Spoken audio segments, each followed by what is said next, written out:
What's up, fam? On this episode, we recap New York Comic Con 2025. We also talk about the dangers of AI and why Jared Leto ruins everything.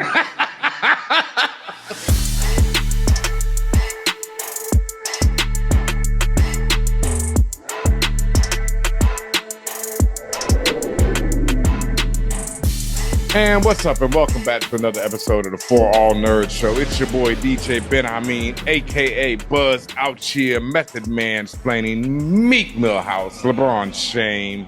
Keep that same energy on when you see me back in the spaceship. And as always, I'm joined by Tatiana King, Grand Duchess of Tech, also known as Gucci Mane, DeLorean, Glorilla, Grodd, Flex, Luthor, Dr. Doing Something Strange for some change, the Wicked Witch of the West, View, Tatiana Kang, the Conqueror, and the Ting of the North. And welcome back, everyone. Hope you had a great weekend. Hope everything is doing fantastic out there for you in your life. You know, everyone's living a good life, smiling, being happy, enjoying every moment and all that. It's been an up and down week. Life is like that in general, but it's been crazy. Actually, one of the listeners even messaged me this week and was asking, how I was holding up, because they were like, yo, it must have been a real emotional week for you. And yeah, it definitely has. Shout out to everyone. And I mean, everyone who was at New York Comic Con this weekend, because my God, it was a lot of money up in that joint, man. I have to say, I feel like a lot of people obeyed our video where, they paid attention to deodorant, and shout out to Dove handing out these like at the con because the funk wasn't, as bad as it could be. I didn't get to walk around too much, but I didn't smell anything untowards. I didn't smell any ripeness. Yeah, but given our proximity people, we didn't have to walk around for people to, be up on us. Because they was up on us. And, I didn't remember being like, oh my God, at any moment, So that worked out. Shout outs to people paying attention to, the rules of Comic-Con and Dove for handing out these spray joints everywhere you went. I took home mad at these joints, boy. You know what I mean? Yeah. I think you said that was probably our 10th year at Comic-Con, or, it could be more at this point. But more. But the point is, it was an incredible Comic-Con. It was different. We actually had a booth. We actually shared the booth with creator Andrea Rose Washington. Shout out to her. Big ups. Love being a booth buddy with you. You guys are so much fun. So we appreciate you. Make sure you check out her work for real. She got some incredible books. The overall convention was, as mentioned, it was different. We've always attended the convention as press, so we've always been doing interviews, and I still got to do a little bit of that while I was there. But it was primarily just press work, and then you kind of just sitting around looking at things, right? Whereas we as a unit, because the whole fan was there, but we were working hard when it comes to speaking to everybody, telling everybody about the show, the brand. A lot of you came through, and appreciate you for coming through. Y'all bought merch, y'all bought Ben's book, and it was an incredible, exciting time. It was a high energy, and I'm not the most, I know people can't tell. They're like, well, you're on a podcast, you're always out there and stuff. I'm like, but it's a lot to talk to people, but because y'all was there for us, we had to be there for you. So we was on every single day and just talking to everybody. We also were interviewed ourselves a few times. Ben came and cosplayed as Swaggalactus.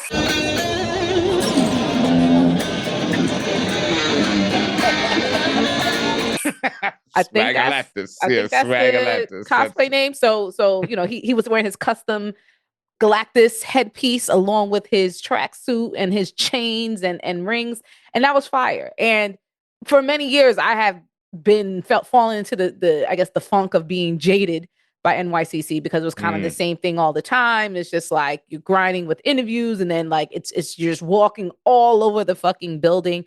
This time it was different. It was a different vibe. It was different energy, and it was good. It was good for us. And as I mentioned, y'all really showed out, and appreciate everyone who actually listened, came by the booth. We told y'all, we was like, you're going to be there, come by the booth, say hello, Mm. tell us that you're listeners, let's take pictures. And so many of y'all did just that. So if you haven't already, make sure you post and tag us. I know a lot of people have already done that, but if you haven't yet, please post and tag the pictures you took with us. Like, it's not too late. No, definitely not. Shout out to the shorty who walked by us and said, I wasn't even gonna stop and say anything to y'all, and I listen to you all the And listen, I understand not everybody time. has an I mean, outgoing yeah, you just personality. said That's it. You don't like okay. to talk to people either. So she was the same Yeah. way, but she did talk to Well, us. I So just thank do you it very anyway much. because it has to be done, right? A lot of Yes. people will not do it anyway. They're like, oh no. So I No. understand that overcoming, especially if you're an introvert, I understand trying to overcome that. At the same time, you came there for a reason, right? You came there to have a good experience. You came there to see people or things in person that you would not be able to see otherwise. So you should capitalize on that, even if it's in your own way. I'm not saying you got to jump out there and do TikTok videos with us. I'm just saying, like, say hello, even if, hey, I listen to y'all, I love y'all, like, say it, like, let it be known, because I like, y'all came there for a reason. So, but I am glad that that person you mentioned did actually speak up. Mm-hmm. Maybe it took her 3 tries, but she actually came over and said what's up. So again, I just really felt humbled, and it was lots of like love and respect, and same back to everybody else for showing up, and as mentioned, for really supporting us. Y'all really supported our booth. Y'all really supported all of the work that we have been doing, and our presence there. And also shout out to all the new people. There were so many new people we met that Mm-hmm. didn't know that we exist and didn't know what we do. And then when we told them, they were like, oh, like, that's what I've been looking for. I've been wanting to talk about Game of Thrones or this, that, and the third, but haven't had the right people to talk about it with, right? Mm-hmm. I haven't had black people, that cool black people to talk about it with. Like, sometimes that was the answer. That was the answers we were getting. So this is what we do. And shout out, salute to everybody. Yeah, no, definitely. And like you said, sometimes you can get a little jaded doing cons over and over again because they can be a bit of the same thing every time, especially us when we were doing a lot of interviews and it was the same. Even though that's not the same thing every time, we shouldn't be jaded about that because we're meeting all these different people. But it's more just like you say, the running around and the hours you have to put into the con. And even though now we're putting in more hours, I definitely have enjoyed the last 2 years more than any other years that I've been at New York Comic Con, except for that one year when I got to cosplay as a Nintendo Easy. That was just such a like great day.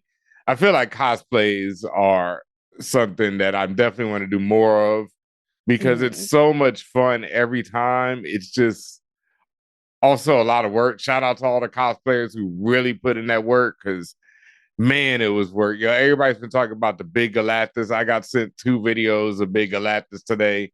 I saw that it cost that dude, the owner of the Like company, 36, 36 35,000, 36 racks. or Yeah, 35 35, racks. 30. I mean, he actually passed right by our booth, which was Yo, no. crazy. Yeah, Like, big walked Galactus right past passed us. by. And then you weren't there for when Dude in Red and Bumblebee came by and got into a massive, well, not massive, but a nice little argument dead in front of our booth. I feel like that's another thing. I don't know what Cat Williams portal was open in front of our booth, but it just felt like every major photo op, every argument, everything kept happening in front of our booth. Like, people would stop right in front of it. And also, where we're positioned is in a very heavily trafficked thoroughfare between both sides of the show floor. So Mm, maybe, and we were literally like equidistant from either side of that walkway. hmm. So Yeah.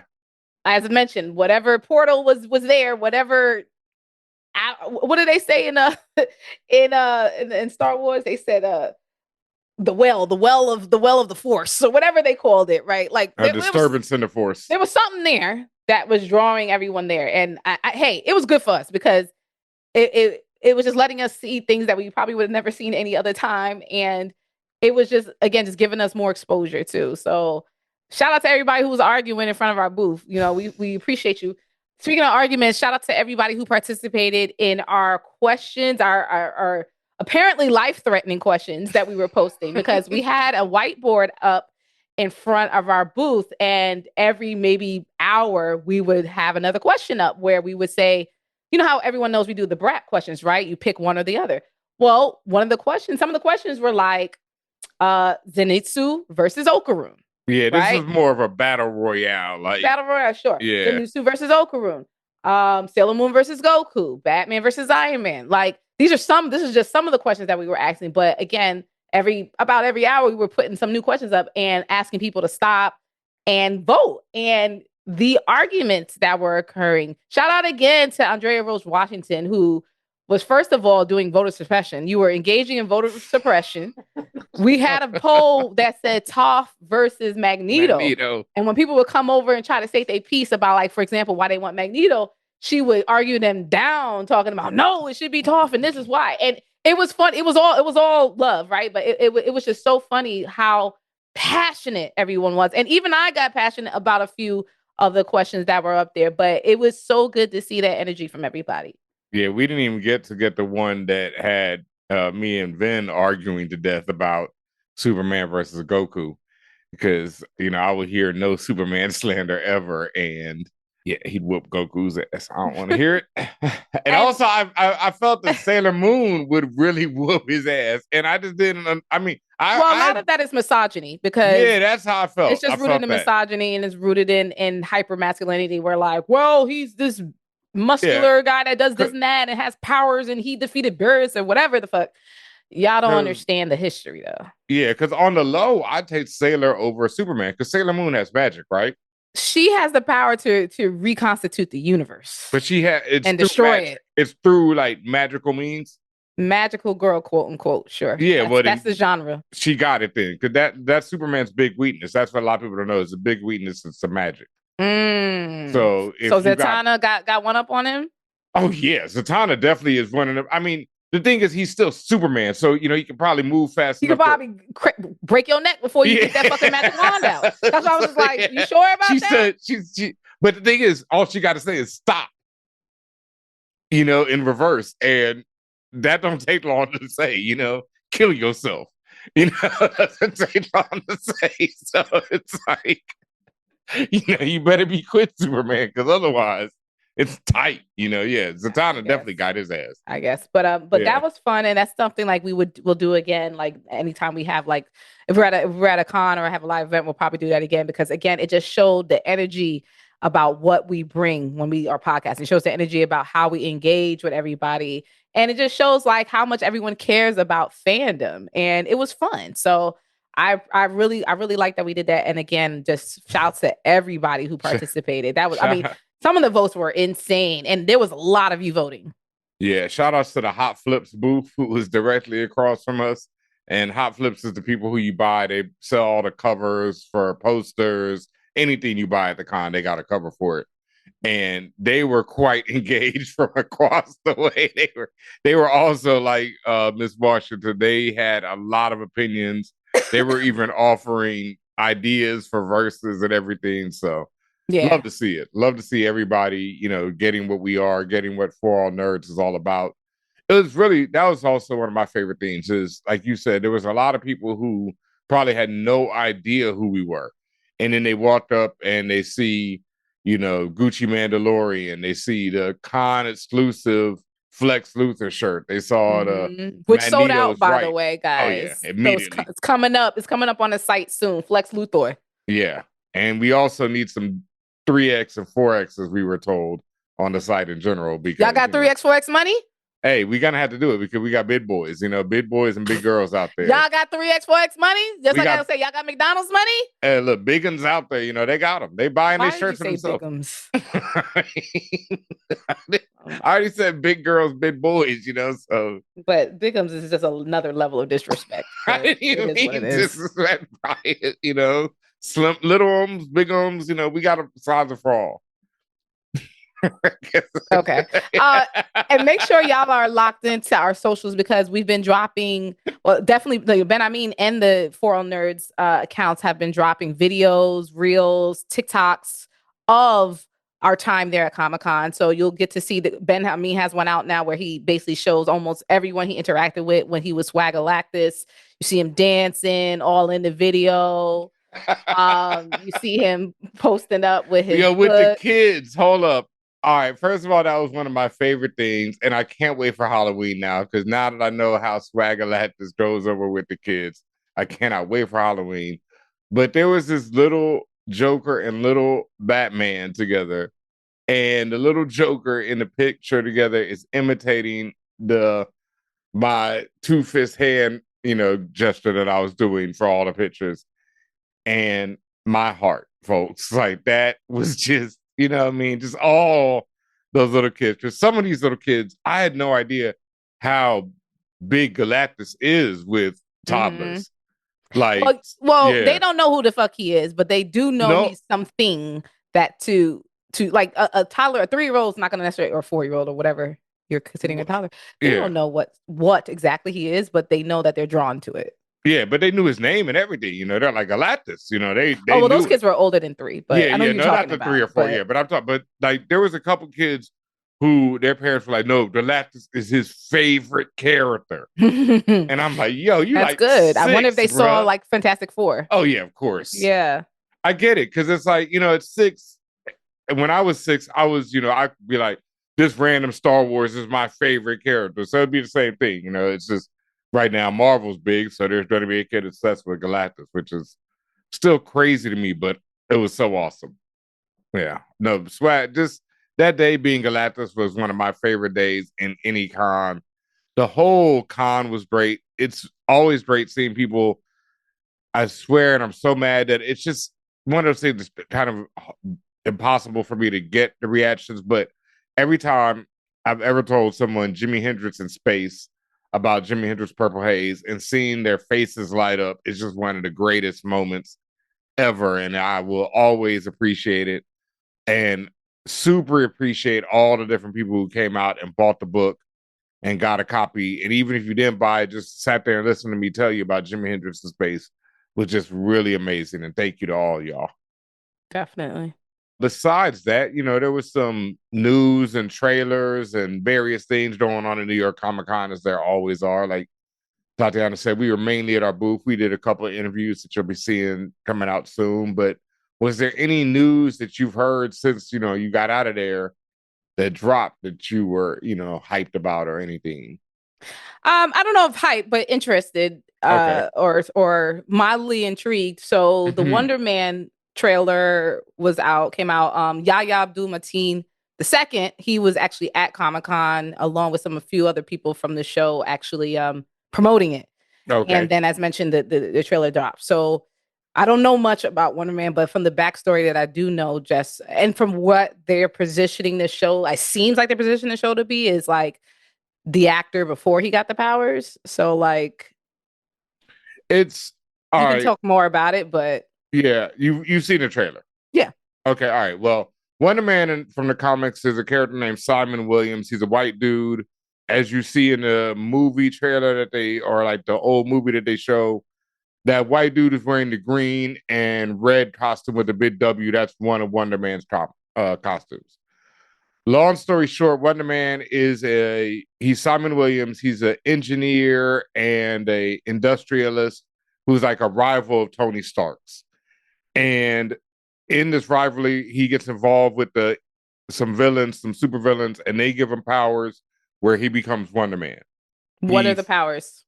he's indestructible. He's super strong. He's fused with what they call in the comics ionic energy, and so he eventually becomes a being of pure energy and a bunch of other stuff. But for most of it, he's super strong and indestructible. He's Wonder Man, right?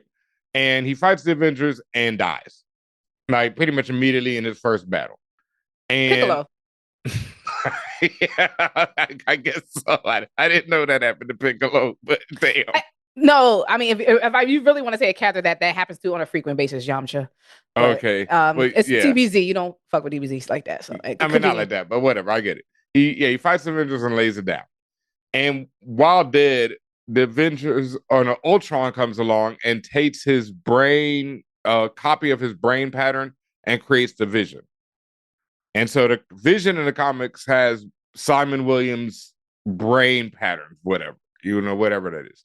Eventually, Simon Williams comes back and joins the Avengers and goes on to have a long career as one of the Avengers. And like I said, he's made of energy, where at first he has super strength and invulnerability, but eventually he becomes a dude who can fly and a bunch of other stuff just through his energy. But the one they show in the trailer is the original Wonder Man, where he's this super strong dude who's invulnerable and has a jetpack to fly around with.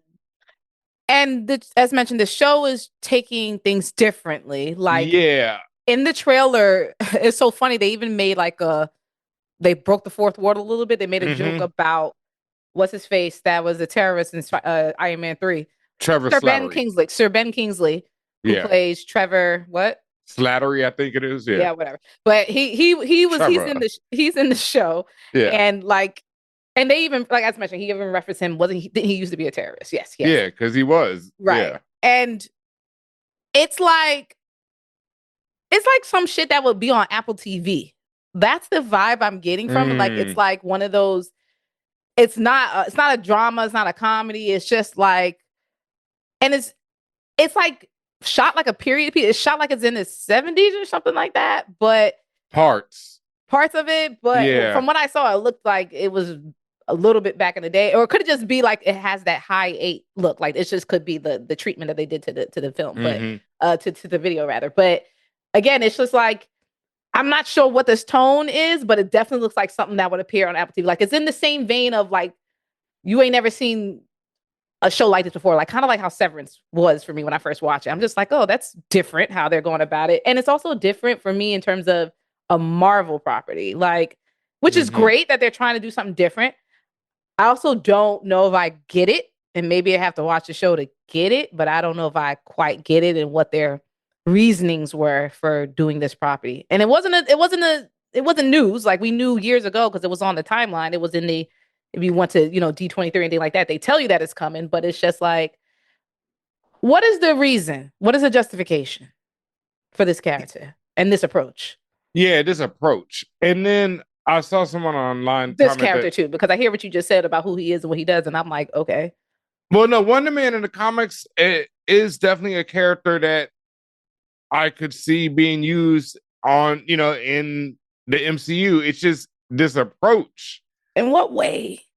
Well, if they'd gone about it like the way that he is in the comics, and that's the problem. You already have a Vision now, so Well, that's it's what a I little mean. late. Yeah, Like, it's what a little about late. him is like stand out? Like, oh, like first of all, and I'm not gonna be a hater. Shout out to Yahya Abdul Mateen. Like the Yeah. second, get your money. And him aside, the character, I was just like, what about that character was so intriguing that I was like, we want to do a whole show centered around him. Yeah, I don't get it. This approach again. If you connect them to the Vision, there's a lot of intrigue and a lot of storylines there. The Vision, him and Scarlet Witch have this whole love triangle, going on. It was, they're brothers, but they both love the same woman. It was interesting. This approach, I don't know. Now, people have said online that what we see in the trailer is probably from the early episodes, and maybe Yaya actually does have powers, and we're just not seeing that yet. Potentially, yeah. Yeah, and I still don't know. It's really interesting to me that this is coming out, and then Spider-Man is coming out. Vision Quest is going to be coming out somewhat soon too, and it's supposed to be positioned a year after the events of WandaVision.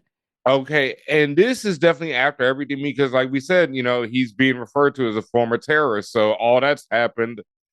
I don't know how this and Spider-Man and I don't know when Vision Quest is coming out. Right now, it's not like It it doesn't says have 2026. yeah, but it doesn't have but doesn't say when. yeah, and right now Spider-Man and then Avengers is how it is right now.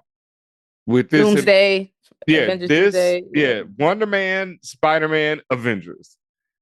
It just doesn't feel like enough buildup right now. I don't know. It's just weird. And then you also have, just in terms of all the news that's been coming out, and you have Channing Tatum hyping Doomsday because they've recently just wrapped filming. So he's just like, y'all not ready. And y'all know Channing is a super fan. He obviously got to reprise his role as Gambit, which I love. Like, I just want him to always just be that character. Like, oh boy, he made a name for myself. Like, let him cook. I love that shit. That said, I don't get the intercorrelation between all of these different properties. Not to say that I have to get it, because for all I know, they got, they doing a hat trick. They're gonna pull a hat trick and go wild on us. But right now, Marvel's a little down bad. especially compared to the renaissance that DC is having when it comes to movies and TV anyway. So, Yo, it's crazy though. I saw people hating on the Peacemaker finale. Like, oh man, they but had the opposite reaction that I did. and that's fair. I mean, Yeah. I also, it was just like our him review where everything I read, I was like, well, I can't argue that. I agree. right, like you're it not it was wrong, the but I exact still same thing. had I was like, fun. yeah, I was like, I loved it, but I get why y'all hate it. And 100%. I hey, fully understand. and weeks later, I still love him. Yeah, and I I still still think fully that's understand. one of the funniest fucking movies ever made. And I still fully understand why people hate it. Just Me like too. the Oh yeah, that Peacemaker shit don't make finale. no fucking sense. Yeah, just like the Peacemaker finale. There was like two full-on music videos in it. And James Gunn's taste in music is questionable at best. Yeah, I don't. I think that's why. I don't know. Anyway, yeah.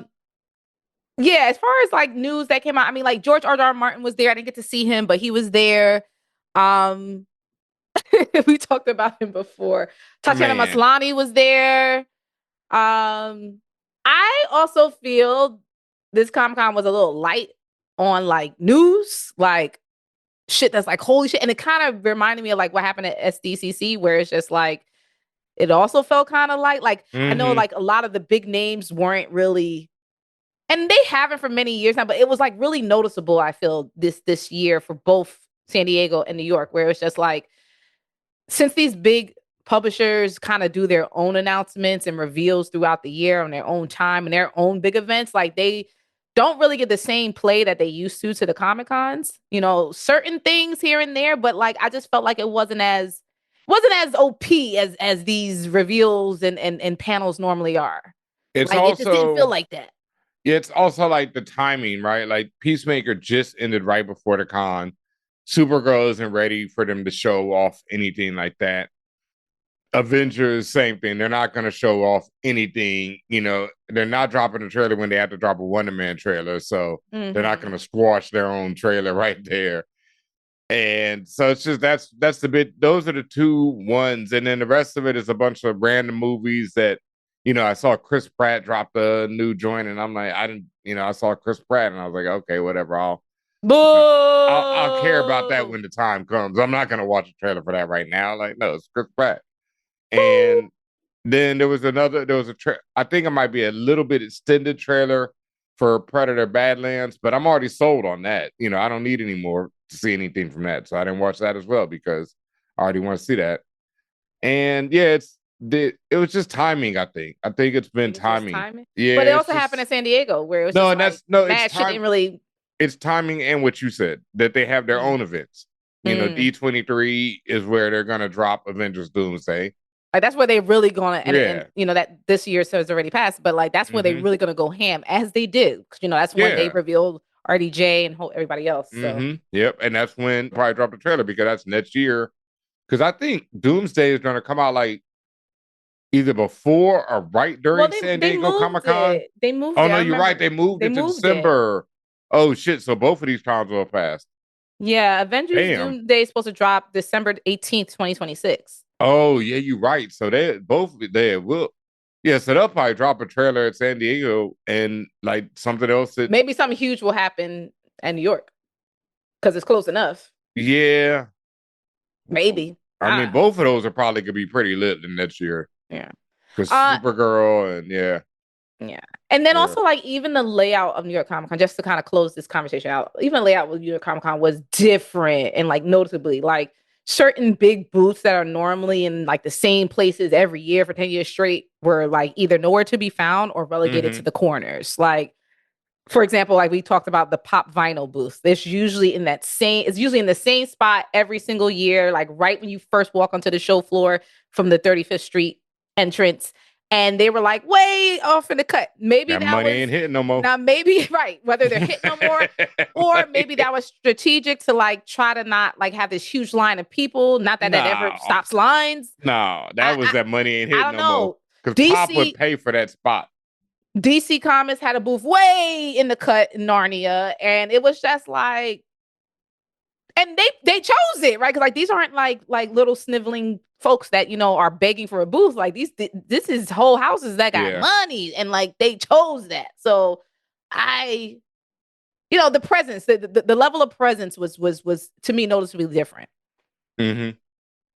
Also, there was some complaints about them moving the cosplayer section. I didn't know where that was. So yeah, that was confusing. Like, I never saw the tabletop gaming section. I never saw the oh, they put arcade. that if DC was in Narnia, then tabletop and gaming, all that shit was in Yonkers Yeah. because fucking up north, upstate. Because I when I went around, like one of the days, I actually walked around for about an hour to like look at all the stuff to buy.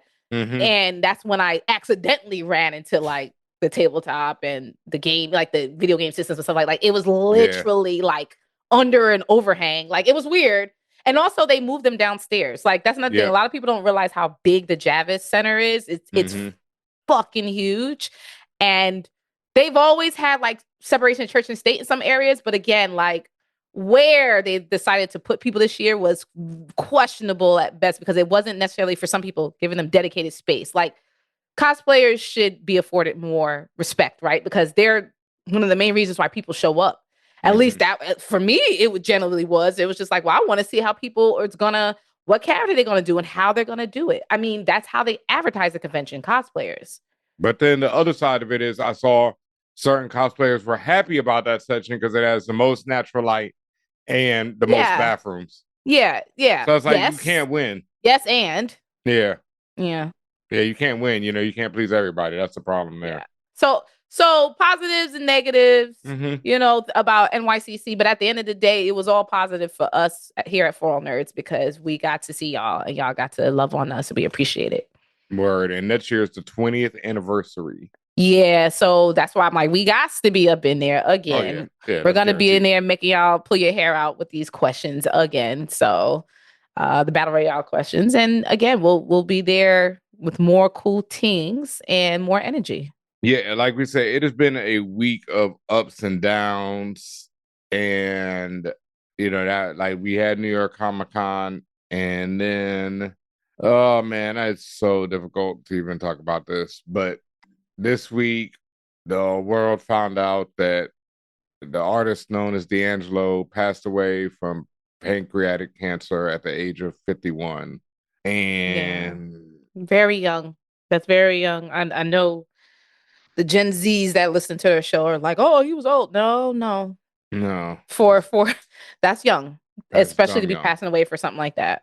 Yeah, it's dumb young. And one shout out to his, I think it's his son he has with Angie Stone, who lost both of his Hmm. parents In the same year. in the same year. And as someone who's lost both of their parents in a few years span, it's just unbelievable. And I'm not nearly as young as that young man is. So Yeah. They also there was a video they had of both because Ananda Lewis also passed early this year, mm-hmm. and there was a video of her interviewing D'Angelo, and like they were just like, I forgot who posted it. Oh, yeah, Marcus Prime posted it, and he was just like, I just looked at it, I was like, damn.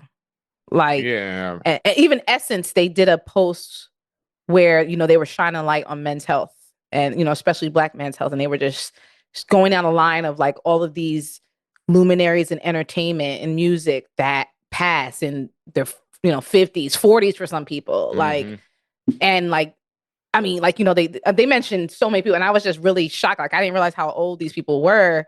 I'm thinking, oh, like, you're much advanced age, you on some natural causes type shit. No, No. natural causes in a way, but like gone way too soon. Yeah. And How does that affected you then?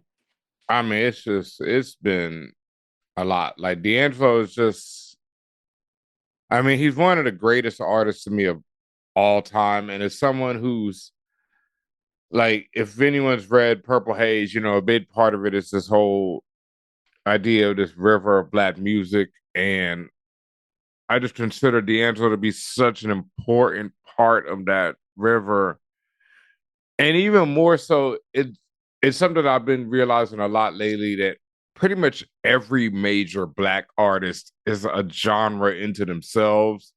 Like when you get into like the, Miles Davises, the Jimi Hendrix, the John Coltrane's, even the people that are less well known, like Shuggy Otis or someone who a lot of people know but don't realize the depth of their music, like Curtis Mayfield. Mm. These people are so tremendous, in of themselves. And D'Angelo, for only having 3 studio albums, is that same level. Like, I was a person when I first heard Brown Sugar, and when I realized this dude was playing everything and singing everything, I immediately started putting him in that same category as Prince. And I know Prince was a hero of his.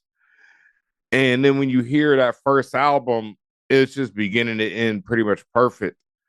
And then Voodoo is even better. And Voodoo is just one of those albums that is, it's just defining, it's like, pre Voodoo and post Voodoo. It's one of those things where it just changes everything and everyone is influenced by it. And then it's also so influenced by, the greats. And he was such a student of the greats. Like, I know that he was a big fan of the album that we based a lot of Purple Haze on, is the Band of Gypsies album. And there's just not many people like that, man. And in this day and age, it's so hard to find newer artists who are on that same path, and it's just because the reality of making music has changed, all these different things. But man, he was just like, I hate to say, like the last of his kind, but he was just one of those ones. I don't think he was the last of his kind by any means, but Well, of his era. Maybe yeah, not the last, but he's like one of the, I mean, what the era he represents, like that's literally part of the list of people, like I mentioned, Essence put up that like have generally recently passed. And it's just like that is like a very specific era. yeah. And even beyond that era, it's just he's one of them ones who, it's like Prince is not of any era. Michael Jackson is not of any era. Their shit is timeless. That's D'Angelo. That's the same thing. It's somebody who puts so much artistry into their music that it just stands the test of time, that it doesn't sound like anything from any other time. Like Voodoo didn't sound like anything else. It was Voodoo that was just so like, what the fuck is this Negro on type shit when that dropped. And then Black Messiah is the same thing. Like Black Messiah, like people get mad at that album because they're like, oh, I can't understand what he's saying, and all this type of stuff. But everything is so intentionally done, and it's such an incredible piece of work every time. Brown Sugar, like the first album is just, and like I was someone who got to see him a few times, live, and it was just unbelievable experience every time. I was talking about it on Threads today. There's a bootleg of the whole show between him and Questlove when they were at Brooklyn Bowl, and you can literally hear me all over it. Like, I've had people, when it was on SoundCloud, people are leaving comments like, yo, that's DJ Ben. I mean, why won't he shut the fuck up type thing? Because I was just in there losing my mind. Just, to see that level of artistry, Mm. to see that level of talent. I was at the show he did, Afro Punk, where he did nothing but covers and he brought Living Color out, and people were mad as hell at him because he didn't do any of his own songs. But it was like, that's just the type of dude he was, where it's like, nah, I'm just gonna come up here and do Black music and show you Black music and not even do my own music. And then I saw him at, what's that, Sony Hall in Manhattan, where he just, right after Black Messiah came out, and he ran through everything, everything from Black Messiah to all his hits to covers to everything. Just like, this dude is unreal, man. Like, something I learned yesterday, to bring it back around to ForAllNerds, and I didn't even know this. I'd never played Red Dead Redemption 2, Mm. but It's a good D'Angelo has game. a song on there, Unshaken. Yeah, it's down to $15 right now. I think I'm about to buy it and go for it. It's just such a damn long game, but Did you listen or watch that scene? no, I didn't want to watch the scene. I just listened to the Oh, song. The song oh, is you just listened to the song itself. the Okay. song is absolutely incredible. First of all, and it was just bugged to me that there are people out there, because I'm on Reddit, and there are people who only know him from that. Like, they know him from as this dude who sings the song in Red Dead Redemption 2. That's interesting because there's people who like got put onto like Kendrick Lamar because of GTA. I And they were believe like, it. that's just a guy. Back in the day, they were I like, mean, oh, I that's got put just a on the guy. mad music through GTA, even as a DJ. I mean, I knew a lot of it, but there would always be something. I'm like, oh shit, look at that joint, and I get put Mm-hmm. onto it. And as much as I, don't like all of James Gunn's taste, the Peacemaker finale made me finally love that song that I was trying to force on you this weekend. Yo, what's up, fam? It is I, Tatiana King, and I want y'all to know that I need you to do me a favor. Please share this show. You're listening to us, you're watching us, but you're gatekeeping, and I don't understand why you're doing that. I really need you to share with your friends, share with your mama, share with your cousin, share with everybody, because if you're like me, you love to share the joy, and it's really important that you do that. So please tell people about ForAllNerds. I love you. This guy Ben Amin was trying to force the damn Peacemaker. Me and Joel actually. Yeah, but Joe already knows it. Yeah, but you were still forcing on us because we both were looking at each other like, please, not today, Papa. We can't listen to this right now. Like, That's just a I know jam. you love it. What's it? The intro song? Yeah, it's the intro song to I, season 2. I know you love it, but I actually I didn't don't. love it. Yeah, I didn't love it till all the finale. I hated it throughout all of season 2, and then the finale recontextualized it for me and made me love it. Okay. Yeah, but that being said, the Unshaken from the Red Dead Redemption 2 is an incredible song. And it also is one of them songs that shows you how talented this dude is. Because as a big fan of the intro, it really sounds a lot different. It's a very bluesy, guitar-driven song, and the tone of voice he's singing in is, I guess, it's more Devil's Pie type thing. But because it's Mm-hmm. blues and guitar, it doesn't really feel like Devil's Pie at all. So, and it's, he's got a much deeper tone to his voice than what you usually think of that falsetto when you think of D'Angelo. Oh. Yeah, Yeah. that's what I hear. Yeah. But man, like, I could go on forever, dog. Like, it just hurts, like to have lost people like Dilla, Shot G, D'Angelo, just people who are so instrumental in being like what I consider to be music, what I consider to be artists. Man, shit's the Mm. worst, man. Like, it just like bothered me so much that like I got to put a tribute to Shot G and Purple Haze, but it's like I didn't give a direct tribute, even though the book is a tribute to everyone. It's like I should have somehow fit something in for D'Angelo. That's Look, yeah. you said it already earlier, like that river of music and all of that encompasses everything, which Mm-hmm. includes D'Angelo by virtue of his legacy. So Yeah. you didn't miss him. He's Yeah. all in there, just like you may not have explicitly said his name, but he's there. Michael's in there. Mm-hmm. Prince is in there. You said Curtis Mayfield, like everything that really truly encompasses music as a force, music as an art form. All of those people who are responsible for that happening are all part of that river. So I I believe that you included him, even if you don't realize that you definitely included him. Yeah.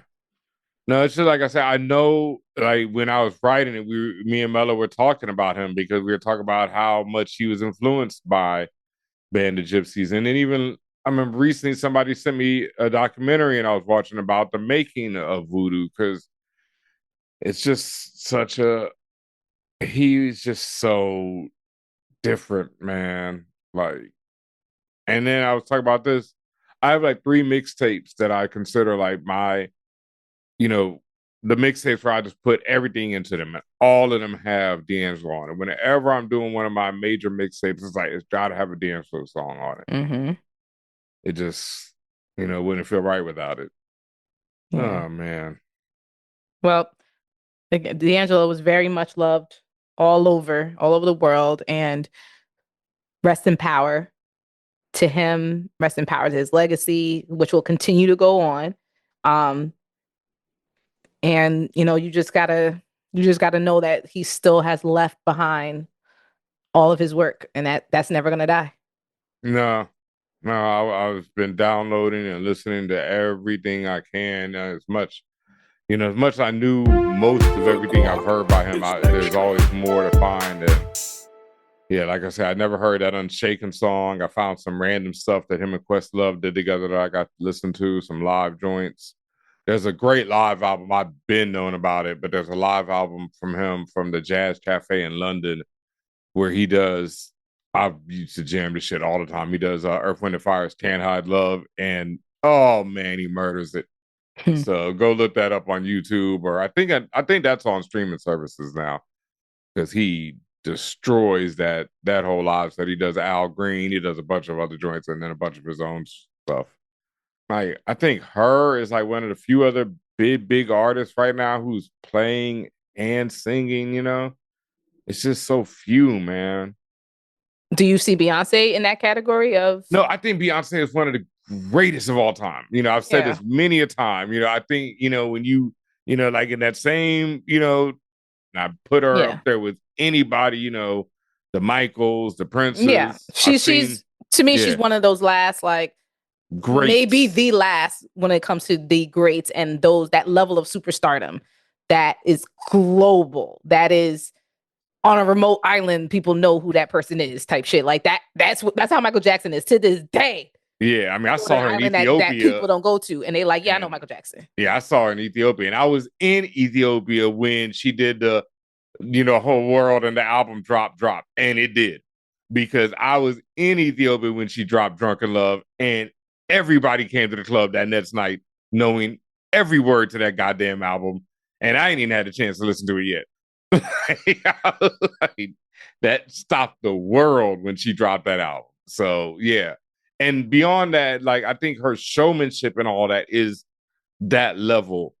The only thing, and Prince told her about this, and she played, she's learned to play certain stuff, is like Prince was like, you gotta learn to play, like Mm-hmm. to really be that you gotta be able to play, and that's something that I even struggle with. I don't play like that, and it's like I need to learn to play better because it's like that's where it comes from, like it's just oh man. And yeah, it's just not like there's a lot of smaller artists who are like that, but on a large scale, it's very rare now where before it was so many, pretty much Mm-hmm. everybody played some type of instrument. And now it's like Times have people, changed, yeah, much now like it's like, AI. yeah, now it's like people will just sing and shit and barely do that. I Barely saw do Usher that struggle. well. I saw Usher struggle through his shit. It was entertaining. It was like the Him movie. We're not gonna talk about Usher. That's what we're Look, not gonna do today. no, I no, and the thing is, I know when Usher is on his game, he is like up there with Beyonce, Michael, all that. When I saw him, it was like a 3-year tour, and that man, that man was showing like, yo, it's time to, I need the breaks, dog. Like, what I mean? I did Vegas for 2 years, and then y'all put me on the road, like, nigga, like Ain't no that, y'all. He put himself on the that road. man's a Get that demon too. That's money. that's another thing that I realized that night. That man is like the evil Peter Pan. What?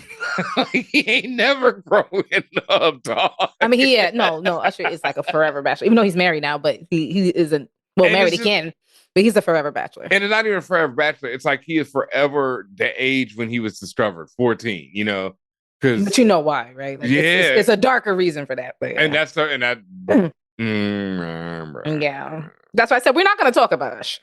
yeah, no, He's because been through some things. yeah. Yeah. Oh man, oh man. Yeah, yeah. I'm really trying to figure out how to segue into the next topic. 'Cause, I really don't know how. We just avoided talking about one sex pest, and now we're talking about another. So, yeah, there's a segue. Jared Leto ruins everything. Also, Apparently, also, Tron just ruins everything. apparently. Now, first of all, to be clear, like when we reviewed Tron last week, we said it was a movie, right? Yeah. I still gave it a tomato. I just felt Yeah. that it was like it was entertaining and it looked really good. The aesthetics Yes. are incredible, effects, the music's really good too. And that's about it. There's no substance, right? It's No, that script is that's buttocks. and Jodie Turner Smith is amazing. That because I just like her aesthetic. I like her energy. I like the female Terminator part of her. Great Yeah. in the movie. Besides that, nothing there. And because of there's and I really blame Jared. The movie allegedly made less than in this opening weekend than Morbius, excuse me. Morbius. Yeah. So Morbid that's time. saying a lot because Morbius flopped under the jail. So this shit flopped hard body, like under the prison. Like, I don't know. I don't. Now, again, I don't know. Like, first of all, there was nothing against it the weekend it dropped. As far as I knew, there was no real competing film against it, which why we was confusing to me because I remember when we left the movie theater, we realized there was nothing else dropping that weekend. So we was like, oh, it's gonna make money because there's nothing else to see. That was Nah. wrong. Jared Leto No. is potentially box office nuclear waste. I mean, that goes without saying. Like, the idea that he was ever a star has never been established. You know what I mean? Or like someone said, the dude looks weird. He's stars in box office bombs, and he can't act. And yet studios just keep doing it. And he also produced this joint, which is one of the reasons why it got made, and why people are saying that his character went from a villain in versions of the script to more, where he turns into the hero and goes on this whole hero They're trying to journey. make him likable.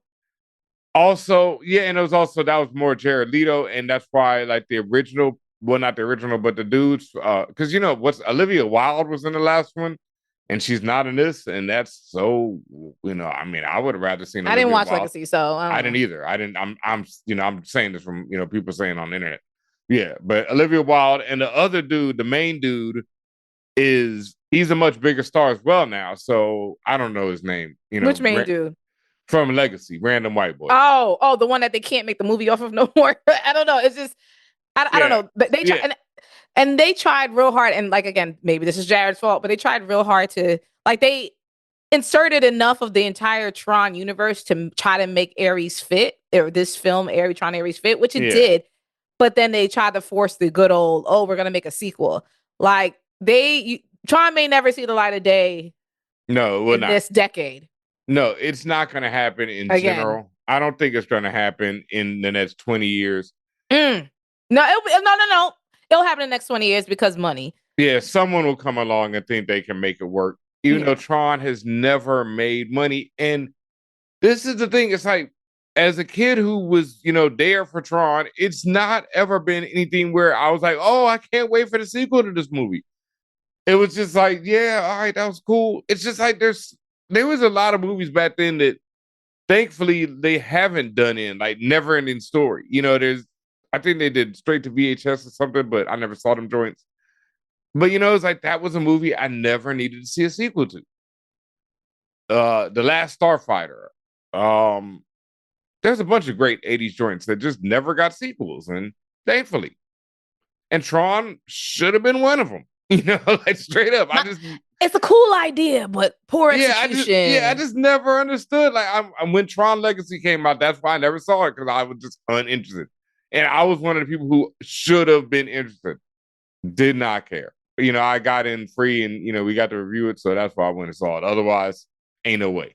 Because Jared Leto and Tron. I'll echo what I said whammy. last week. It was much better than I expected.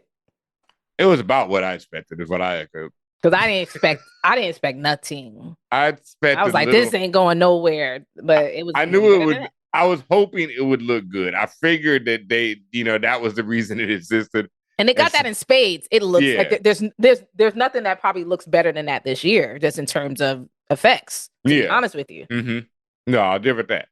But yeah, that's me. I expected nothing else, and I got nothing else. So it wasn't like my expectations were pretty much met. I was whelmed. Yeah, I was very whelmed because I knew exactly what I was getting. A terrible movie with perhaps some. It looked good. It looked good in the trailer, so I was like, okay, it's probably gonna look good in the theater, and it did. What doesn't look good is AI.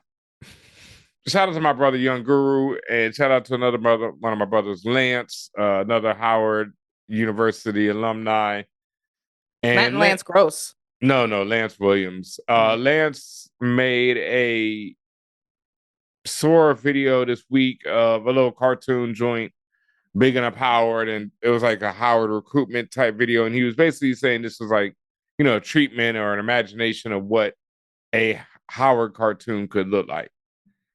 And I was just like, yo, man, I'm really saddened to see you using Sora or any AI creator and, posting these videos when I just feel that it's just adding to the general slop of AI. And I feel as Black people, we should do better, to be honest.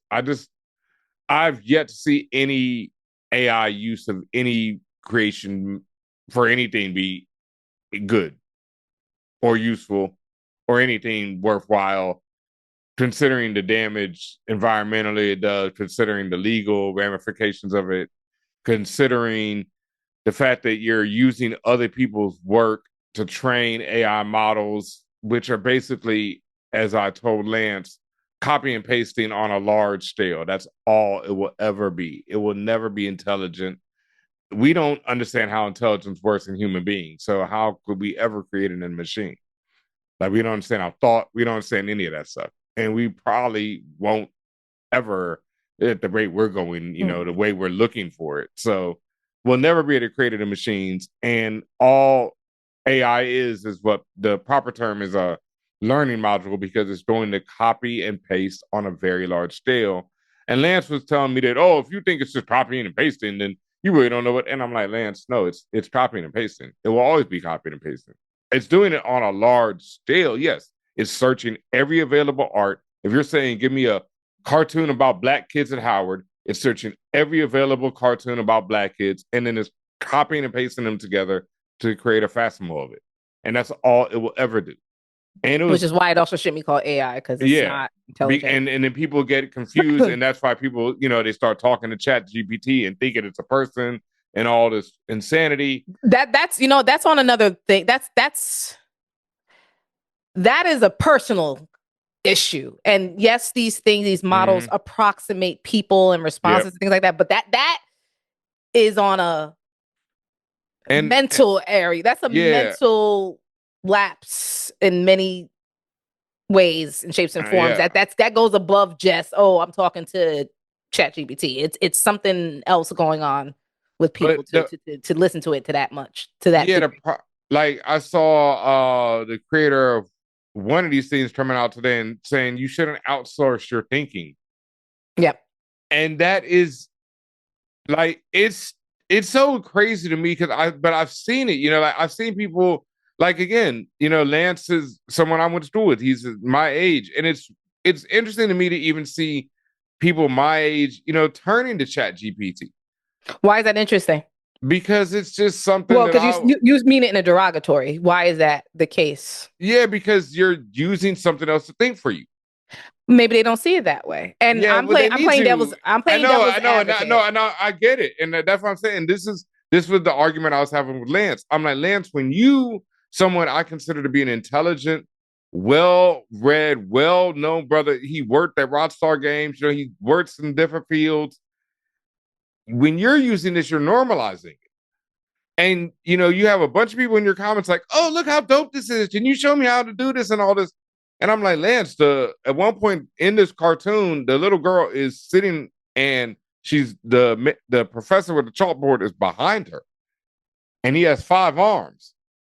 And people are but because you're someone with taste and discernment and a voice, you're normalizing this. And that goes on a larger scale. Once again, just like AI, all these other people are normalizing it. What's the name? Using Sora, the white boy, and letting his image be used for it. Sam Altman, the guy, the CEO? No, the Fate Fighter. I erase those people from my memory as much as I can. Yeah. But you know what I'm talking about. Yes. The blonde hair boxer. Yes. Yeah. And he let his likeness be used on Sora, so you can create videos of him doing whatever. Jake Paul.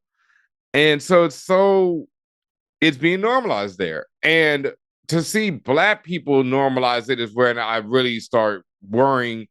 And Lance was making an argument, like he said, Guru said this. I haven't talked to Guru about it, but he's like, Guru is like basically at a mindset where it's not going anywhere. I don't know that. I think the AI bubble is going to burst, and it is going to go somewhere.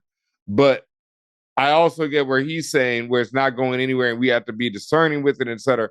But I don't think that means we need to use it. Yeah, I don't think it's going anywhere. Yeah. And I agree with both statements. I don't think it's going anywhere, and I also don't think people need to use it. And over the years, I say famously, but I've famously become very anti AI, Mm. and this is really antithesis to me as a tech person Yeah. because of all the points you've mentioned, but also when we talk about and one of the reasons why people continuously use it and they don't know the implications of Mm-hmm. AI. And a lot of times when they do is just a concept rather than something real to them. Like the truth is AI is incredibly harmful to the environment. Yeah. I'm not saying this as a tree hugger. I'm saying this as literally one gets put up in your town, you will lose access to clean water fast Yeah. because one of the things that AI uses because it all of these CPUs and machines and they're emitting all this heat and energy, they need to be cooled down somehow. And that is usually they usually turn to the water sources in whatever town or locale that the AI data center is in.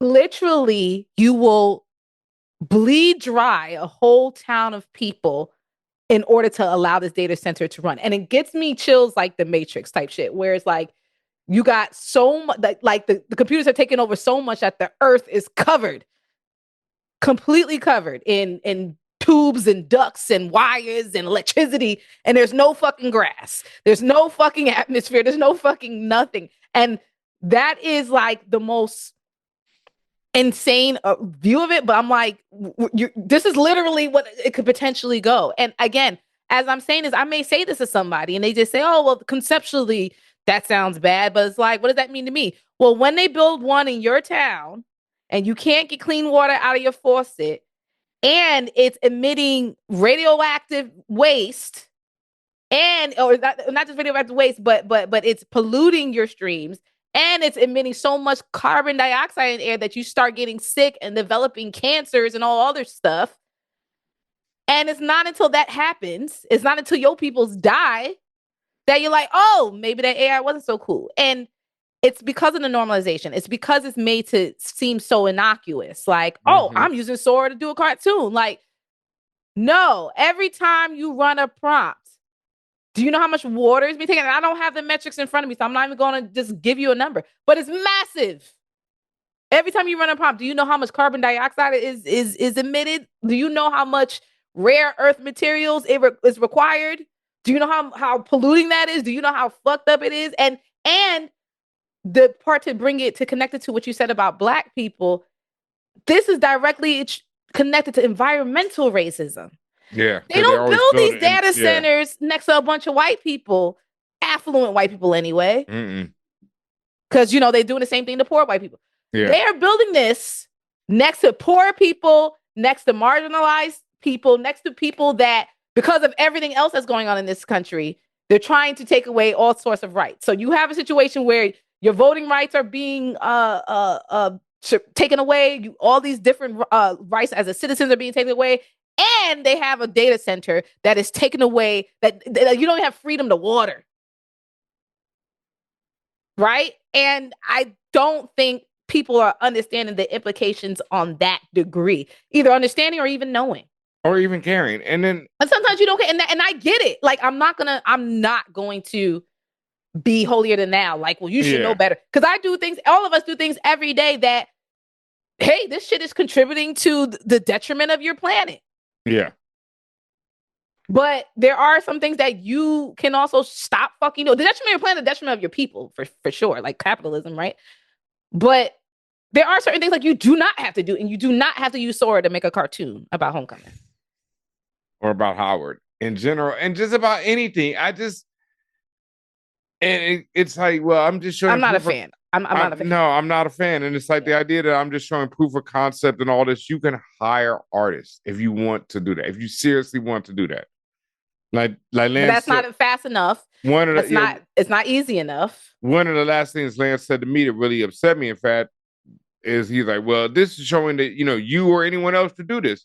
And I'm like, Lance, I wrote a graphic novel and a children's book, and you know, you're over here posting videos about, Right. Sora. That's And, the thing.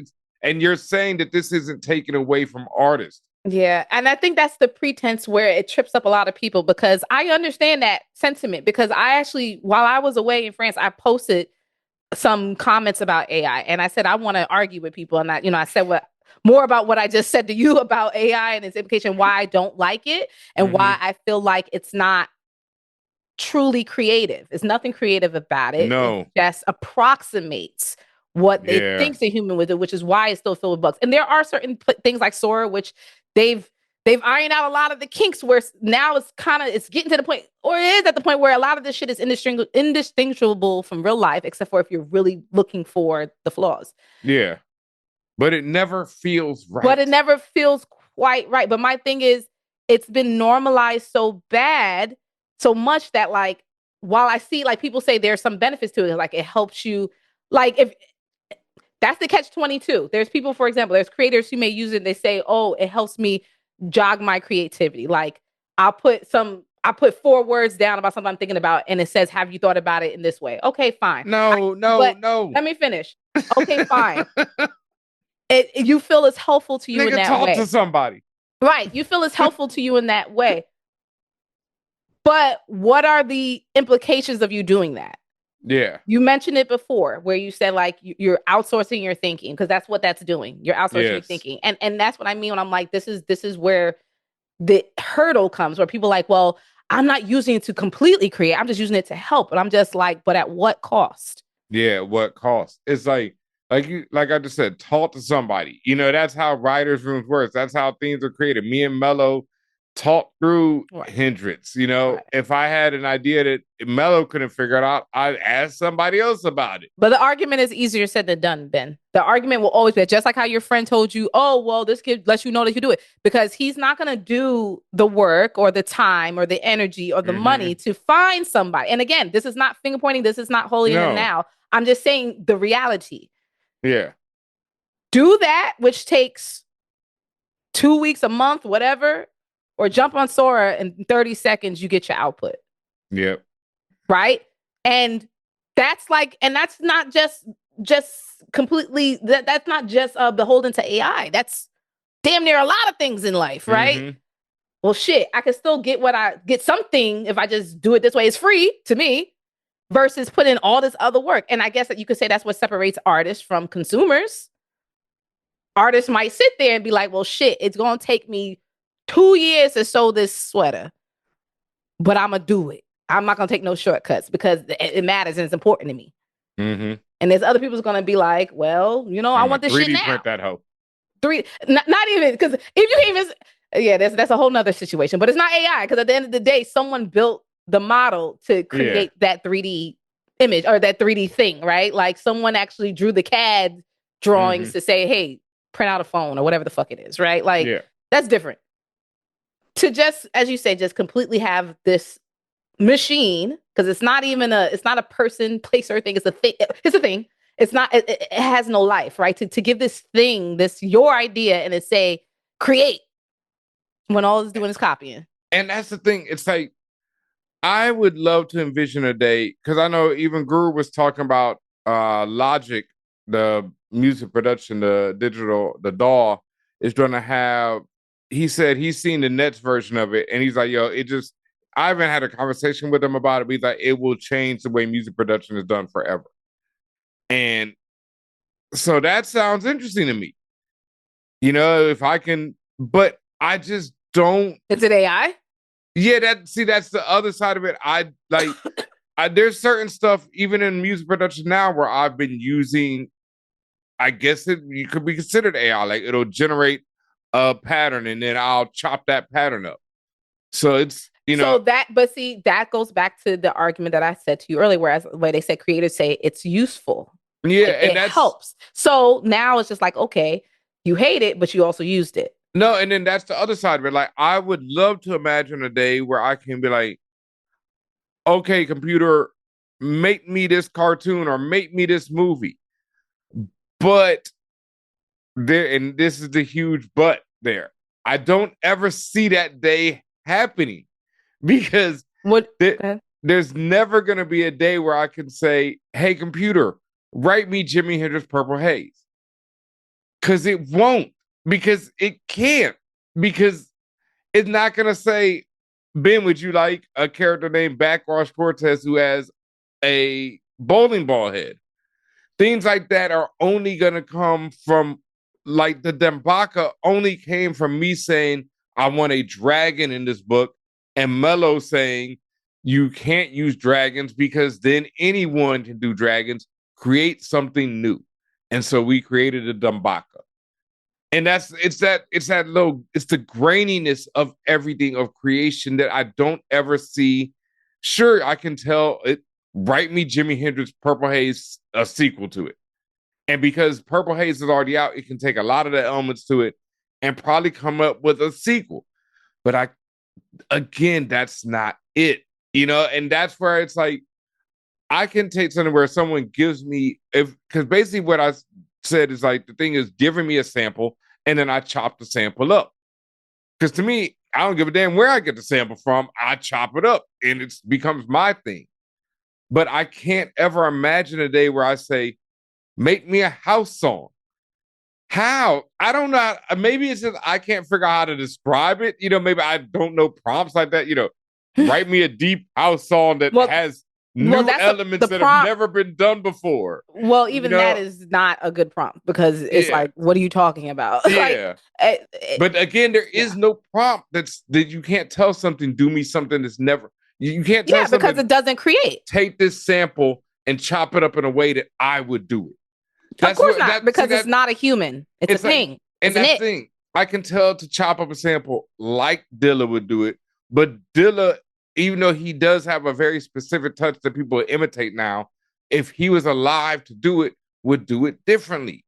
Yeah, but it will still approximate as best as it can based on all the stolen data. Yeah, but entertainment and stuff. It's not going to be Dilla, or it's not going to be the next person. It's not going to be me. Because I don't have enough material out there to approximate what I'm doing. And I'm just doing, bits and pieces of what other people are doing and, expanding in my own way. But it's that expansion and it's that growth. It's that humanity. I just don't ever see that working. Like, like I said, I would love it. I would love if I could be like, yo, make me this dope ass cartoon, of Jimi Hendrix Purple Haze. But then I'm stealing Mandrake's art. Like, immediately.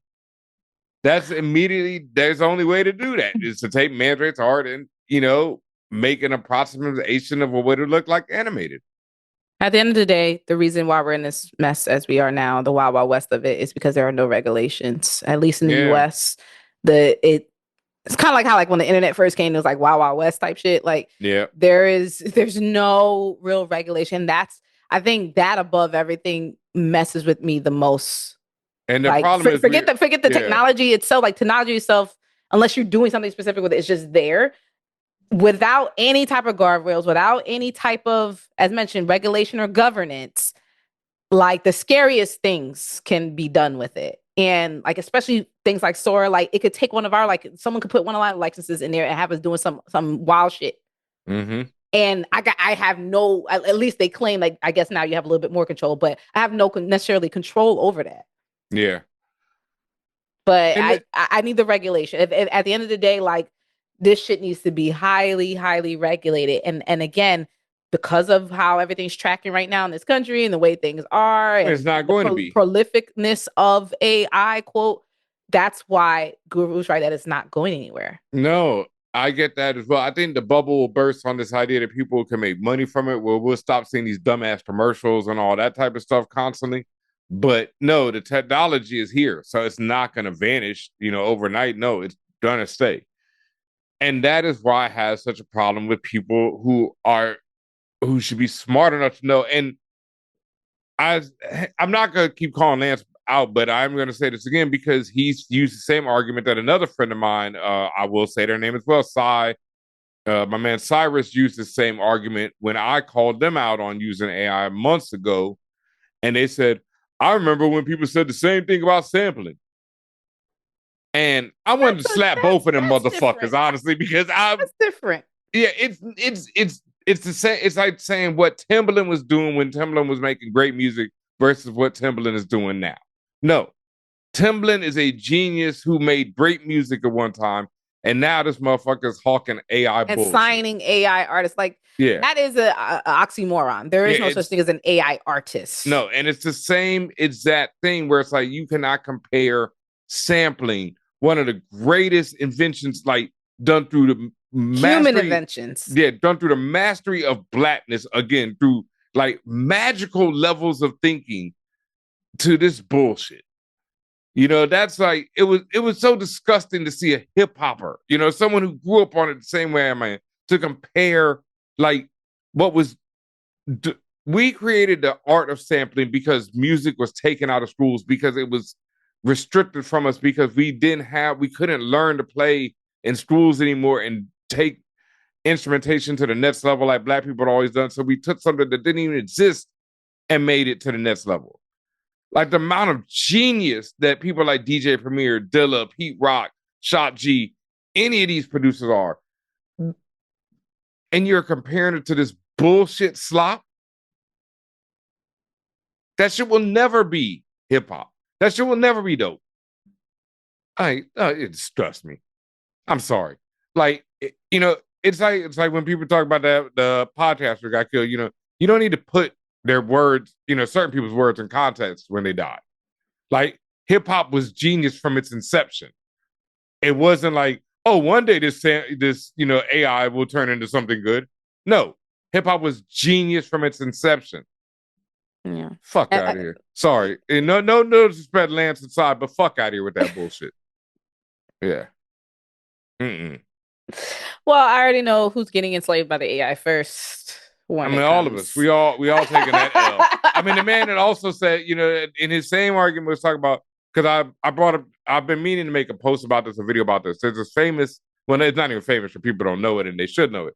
There's an Avengers comic that I read when I was growing up where they battled this character named the Super Adaptoid. And Super Adaptoid, like his name, can adapt.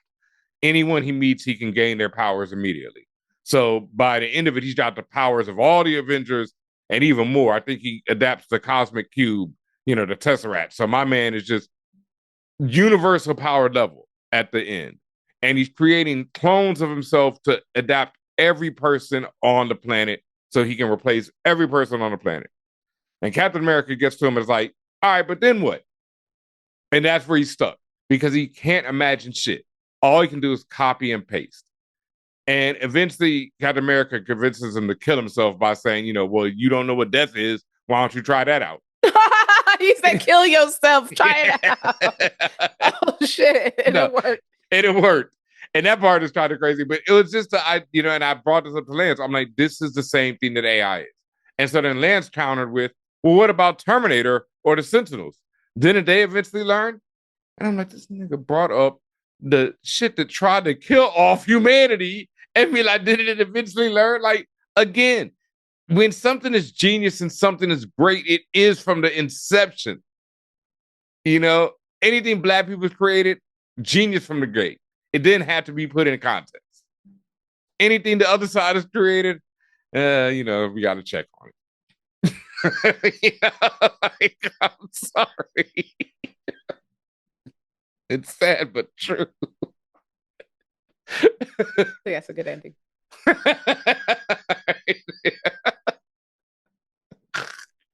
God damn. It's racist as hell, but also so real. Well, you said the other side, so that could be anybody. Yeah, but it is, you know, it is. Like, anything white people create, you have to really check on it. And that's fucked up. But it's like, you know, what have they done? What's up, y'all? Thank you for watching that video that you just watched. Do one thing for me. Hit the like, hit the subscribe button. Do it because you love us. Do it for the cause. It's the ForAllNerds Show.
For All Nerds Show is a member of the Loudspeakers Network, where we always say rest in peace to our founder, Combat Jack. For All Nerds Show is powered by our listeners. Everything we do, from our podcasts, live events, our website, are all independently funded.